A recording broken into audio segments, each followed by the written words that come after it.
सत्य घटना, सत्य की तहता। ये कहानी है कुरुक्षेत्र के तरसेमदास जी की, जिन्होंने अपने जीवन में कठिनाइयों का सामना किया और संत रामपाल जी महाराज की शरण में आने के बाद उनके जीवन में बदलाव आया। तरसेम जी ने बताया कि संत रामपाल जी महाराज की शरण में आने से पहले वे विभिन्न प्रकार की पूजा पाठ और साधनाओं में लिप्त रहते थे। उन्हें उम्मीद थी कि इन धार्मिक क्रियाओं से उनके जीवन में सुधार आएगा, लेकिन ऐसा नहीं हुआ। उल्टे उनके जीवन में दुखों के पहाड़ टूट पड़े। घर में अक्सर कलह का माहौल रहता था और उनके 3 साल के बेटे की किडनी भी खराब होने लगी थी। इस स्थिति ने उनके परिवार को और अधिक चिंता में डाल दिया। तरसेम जी का जीवन इसी संघर्ष में बीत रहा था। तब एक दिन उन्होंने अखबार में संत रामपाल जी महाराज के बारे में पढ़ा। इस उल्लेख ने उनके मन में जिज्ञासा पैदा की और उन्होंने संत रामपाल जी के ज्ञान को समझने का प्रयास शुरू कर दिया। धीरे धीरे उन्हें इस ज्ञान की गहराई समझ आई और उन्होंने संत रामपाल जी की शरण में जाने का निर्णय लिया। संत रामपाल जी के सानिध्य में आकर उन्होंने सतभक्ति का मार्ग अपनाया। सतभक्ति की शक्ति ने तरसेम जी के जीवन में चमत्कारिक बदलाव लाए। कुछ ही दिनों में उनके घर की स्थिति में सुधार होने लगा। जिस बच्चे की बीमारी ने उनका चैन छीन रखा था वह ठीक होने लगा और उसकी किडनी की समस्या भी दूर हो गई। घर में शांति लौट आई और एक नया जीवन तरसेम जी के परिवार को मिलने लगा। तरसेम जी की इस अनुभव से भरी यात्रा ने उन्हें न केवल दुखों से मुक्ति दिलाई बल्कि जीवन में एक नई राह दिखाई। आइए जानते हैं तरसेम दास की पूरी कहानी उन्हीं की जुबानी कि कैसे संत रामपाल जी महाराज की शरण ने उनके जीवन को बदल कर रख दिया। सर नमस्कार। नमस्कार जी। सर क्या शुभ नाम है आपका? मेरा नाम तरसेम दास है जी। सर कहाँ से आए आप? जी मैं गांव करा साहब, तहसील पेवा, जिला कुरुक्षेत्र से हूँ जी। सर संत रामपाल जी महाराज से कब से जुड़े आप? सर मैं संत रामपाल जी महाराज से 13 दिसंबर 2008 से जुड़ा हूँ सर। सर संत रामपाल जी महाराज से नाम दीक्षा लेने से पहले आप क्या भक्ति साधना करते थे? सर संत रामपाल जी महाराज से दीक्षा लेने से पहले मैं जैसे मंदिर हैं या गुग्गा मैडी है, जैसे बागड़ में मशहूर है ये गुग्गा मैडी का मंदिर, वहाँ भी जाते थे हम। कई कई दिन का भंडारे में भी चले जाते थे वहाँ तो। और गांव में गुरुद्वारा है, वहाँ भी सेवा करते थे हम। और एक मेरे माता पिता बचपन से जुड़े हुए थे, एक संत हैं पंजाब में बुलाड़ा मंदिर है, तो वहाँ जाते थे। उनके साथ भी हम वहाँ जाते रहे। लेकिन सर उनके जाते हुए भी हमें इतनी प्रॉब्लम थी कि बहुत ज़्यादा थी प्रॉब्लम उनके जाते हुए भी। तो हम इन मंदिरों में, और जैसे हमारे उसमें डेरा है एक बाबे का, जैसे इनके जो साध होते हैं जो डेरे बनाए होते हैं, इनके डेरे में भी जाते थे। वहाँ सारी सारी रात चले जाते थे। इनकी चिलम भरनी, उक्का भरना इनका, और वैसे इनके पैर दबाने जाके भी बाबा जी हैं या संत हैं। सर जो भी साधनाएँ पारंपरिक हैं ये संसार में, जो भी हमारे पूर्वज करते आ रहे थे, जो हमें लगाई हुई थी, वो सभी कर रहे थे सर हम पहले। सर उन पूजाओं को करने से आपको क्या लाभ मिले? सर उनको करने से आज मुझे ज्ञान हुआ कि हमें उनसे कोई भी लाभ नहीं था। हम उनको कर भी रहे थे और कष्ट भी साथ के साथ भोग रहे थे। कष्ट ऐसा है, मेरी शादी हुई, हम सभी जाते थे जी, हाँ मंदिर में भी जाते थे, जैसे डेरे में, जैसे मैं बागड़ में ज़्यादा विश्वास रखते थे हम, जैसे गुग्गा मेडिया है तो इनके मंदिर में जाते थे हम तकरीबन। लेकिन वहाँ जाते जाते भी हमें इतनी दिक्कतों का सामना करना पड़ता था कि बहुत ज़्यादा। घर में क्लेश रहता था, बीमारी रहती थी घर में। मेरी शादी भी हो चुकी थी, लेकिन एक लड़का था मेरा लड़का हुआ, जब वो 2-3 साल का हो गया तो उसके गुर्दे में प्रॉब्लम आ गई, उसके गुर्दे में इन्फेक्शन हो गई। तो मैं पीजीआई ले गया, तो उन्होंने 1-1.5 महीना दाखिल रखा उसको। तो उन्होंने दवाई दी, वो कहते भी शायद इसको सारी उम्र खानी पड़ेगी ये दवाई। तो मैं सोचता था वहाँ जब यार हम इन मंदिरों में जाते हैं, जैसे मैं गुग्गा मेडी पे जाता हूँ, लोग कहते थे वहाँ से बहुत लाभ होता है, जैसे ये पुच्छा वगैरह रहते हैं, जैसे चौंकियाँ वगैरह लगाते हैं, इन पे भी जाते थे। और इतने इनके जाने के बावजूद भी हमें कोई राहत नहीं थी, इनसे कोई लाभ नहीं था इनसे। सर संत रामपाल जी महाराज की शरण में कैसे आए? सर मेरा एक क्लिनिक है गाँव के अंदर, मैं एक प्रैक्टिस करता हूँ।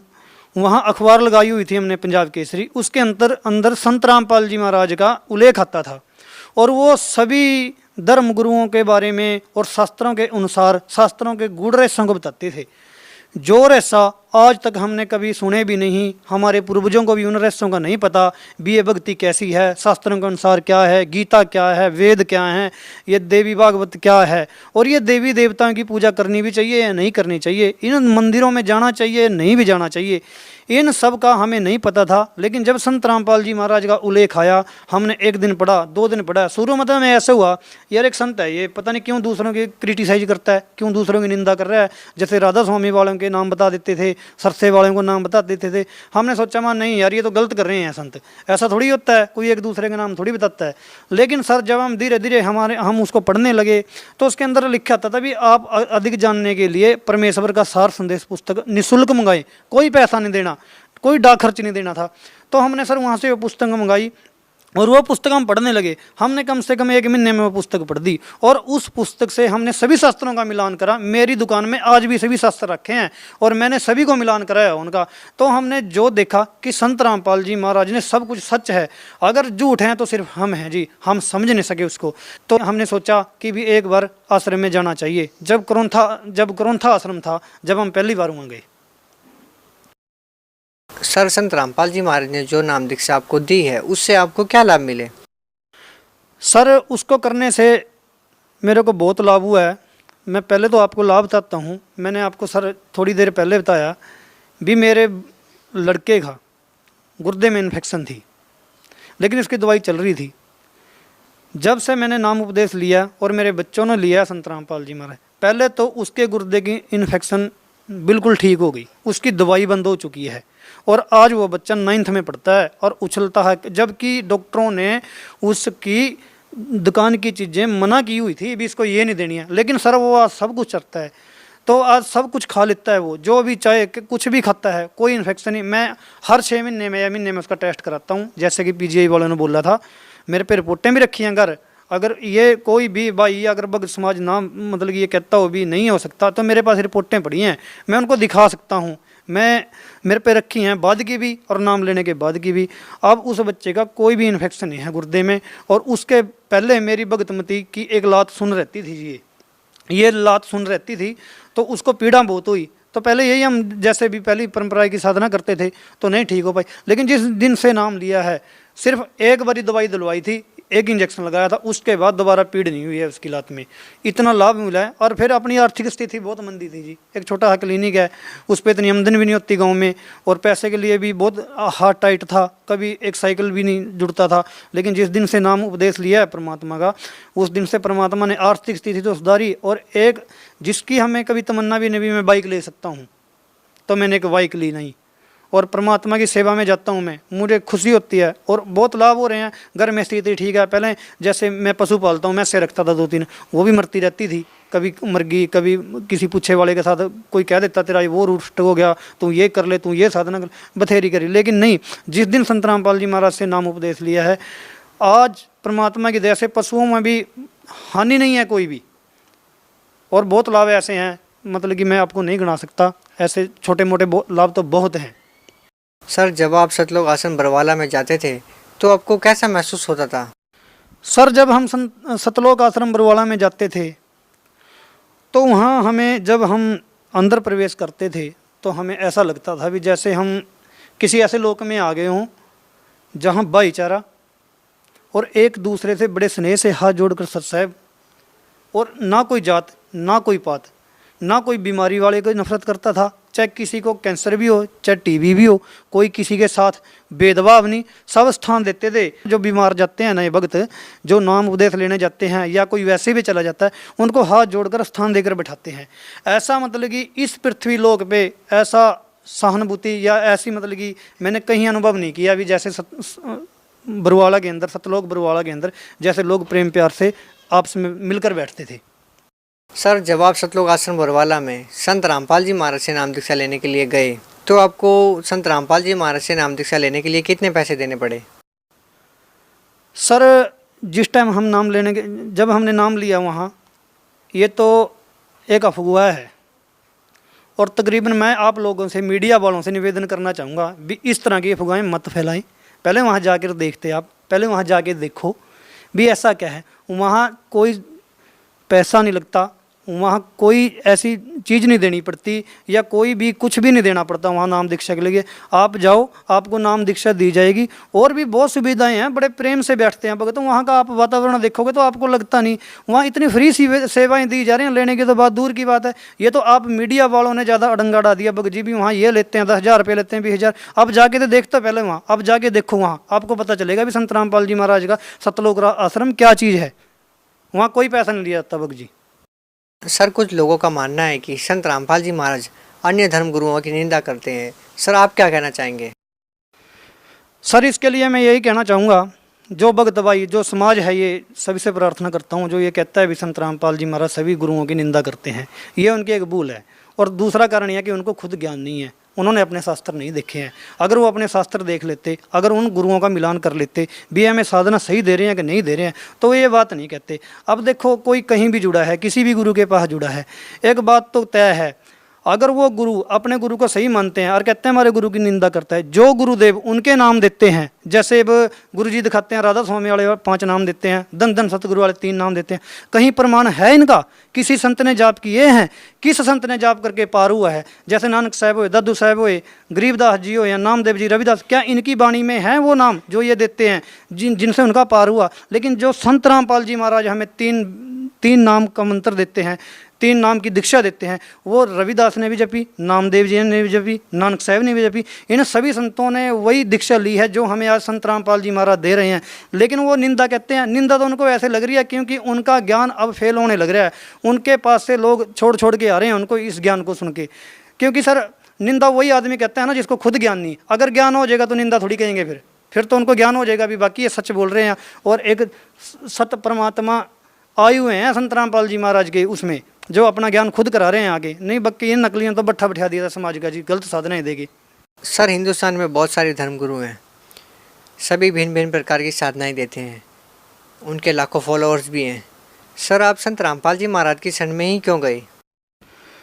सर मैंने अभी पहले बताया भी आपको भी, जो शास्त्रों का ज्ञान है, जो सभी शास्त्रों से मिलान है, जैसे गुरु ग्रंथ साहिब है, कुरान शरीफ है, 4 वेद हैं, देवी भागवत है, भगवत गीता है हमारी, उनके अंदर से संत रामपाल जी महाराज ने, जैसे एक मक्खन होता है ना, भी मक्खन ताकि मक्खन आ गया, वो मक्खन ज्ञान उन्होंने बाहर निकाल के धर दिया और वो हमको दिया। और उन संतों से, जितने भी संत हैं, इन सबसे अलग है ये ज्ञान।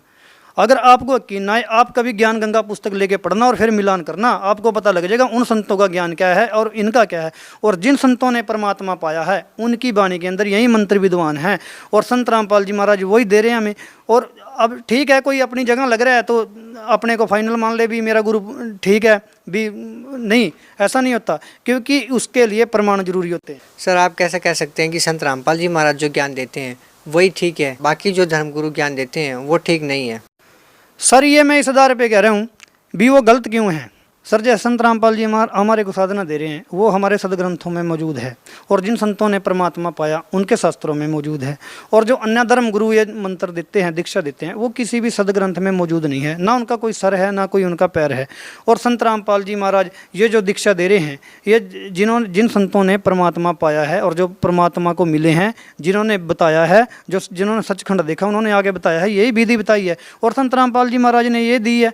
तो हमें इससे पूर्ण विश्वास हो गया, क्योंकि अपने सदग्रंथों से मेल खाता है और उन संतों के लिए टेक्चर से मेल खाता है वो ज्ञान, तो हम इसलिए संत रामपाल जी महाराज की शरण में गए। सर क्या आपको लगता है कि जो भक्ति संत रामपाल जी महाराज ने आपको दी है उससे आपका पूर्ण मोक्ष होगा? बिल्कुल जी, 100%। क्यों नहीं होगा सर? जब हमारे शास्त्र गवाही दे रहे हैं, हमारी वाणियाँ गवाही दे रही हैं, और जिन संतों ने परमात्मा पाया वो गवाही दे रहे हैं भी, इस विधि के बिना आपका मोक्ष नहीं हो सकता। अगर आप और कोई साधना करोगे और कोई किसी संत के पास जाके जाओगे, वो कहीं मंत्री नहीं है, कोई मौजूद नहीं है, किसी सदग्रंथ में प्रमाण ही नहीं है उसका, तो इससे संत रामपाल जी महाराज ने जो दिया है उसे 100% मोक्ष हो सकता है जी, ये प्रमाणित है। सर अब जबकि संत रामपाल जी महाराज जेल में है, तो सर आज भी आपका संत रामपाल जी महाराज के प्रति वैसा ही भाव है जैसा बरवाला की घटना से पहले था? सर ये देखो, मैं दोनों हाथ जोड़ के बताना चाहूँगा भी, मैं पहले इतना दुखी था, मैं बहुत जगह जाता था पहले भी, आपको बता चुका हूँ मैं, और मेरे को कोई कहीं से लाभ नहीं हुआ। और मैंने संत रामपाल जी महाराज को एक अरदास करी थी, मैं आश्रम में गया था भी, परमात्मा कहते हैं भी परमात्मा सबके कष्ट हर लेते हैं, लेकिन वो वाकई हुआ जी, परमात्मा ने मेरे सारे कष्ट हर दिए। संत रामपाल जी महाराज की कृपा से आज मैं पूरी तरह ठीक हूँ, काम भी मेरा ठीक है, स्थिति भी ठीक है और सब लाभ हैं। संत रामपाल जी महाराज क्या हुए जो जेल में हैं, आज भी हमें उनसे लाभ मिल रहे हैं। हम मन मन में प्रार्थना करते हैं तब भी हमारी सहायता होती है, तो हम क्यों ना जाएं वहाँ? क्या कारण है ऐसा ना जाएं? हम नहीं छोड़ सकते, हम जाएंगे वहाँ, क्योंकि हमारे परमात्मा है वो। संत रामपाल जी महाराज परमात्मा और हमें पल पल लाभ दे रहे हैं वो। सर, जो श्रद्धालु संत रामपाल जी महाराज से जुड़ना चाहते हैं वो उनसे कैसे जुड़ सकते हैं? सर, टीवी चैनलों पे, सुप्रसिद्ध टीवी चैनल हैं जो हमारे, उन पे सत्संग आता है संत रामपाल जी महाराज का, तो उसके नीचे एक पीली पट्टी चलती है, उस पे फ़ोन नंबर आते हैं। आप उन फ़ोन नंबरों पे कांटेक्ट करो। कोई भी भक्त, कोई भी बहन अगर नाम लेने चाहती है तो उन पे कांटेक्ट करो। अपने जिला स्तर पे जो भी नाम स्थल केंद्र हैं वहाँ खुले हुए हैं, वहाँ आदेश हुआ है नामदान कर लेने का, तो वहाँ जाकर आप उनसे जुड़ सकते हो, नाम ले सकते हो और अपना जीवन सफल बना सकते हो। सर, भगत समाज को क्या संदेश देना चाहेंगे आप? सर, संदेश तो परमात्मा लेके आते हैं सतलोक से। हम तो प्रार्थना करते हैं सभी समाज से भी, अगर इस संसार में सुखी होना है और सही भक्ति करनी है और जन्म मरण से पीछा छुड़वाना है, तो संत रामपाल जी महाराज की शरण से अलावा इस दुनिया में, पूरी पृथ्वी पर, पूरे ब्रह्मांड में कोई ऐसी शरण नहीं है जो आपको मोक्ष दिवा सके और जो आपको ठीक रख सके और जो आपकी शारीरिक भी और आर्थिक स्थिति भी सुधार सके। और सभी से प्रार्थना है कि जितना भी हो सके, जितना जल्दी आप समझें, लेट मत हो, इस ज्ञान को समझो और समझ के संत रामपाल जी महाराज की शरण ग्रहण करो। सर, बहुत बहुत धन्यवाद। सत साहिब जी। सत्य घटना, सत्य की तह तक।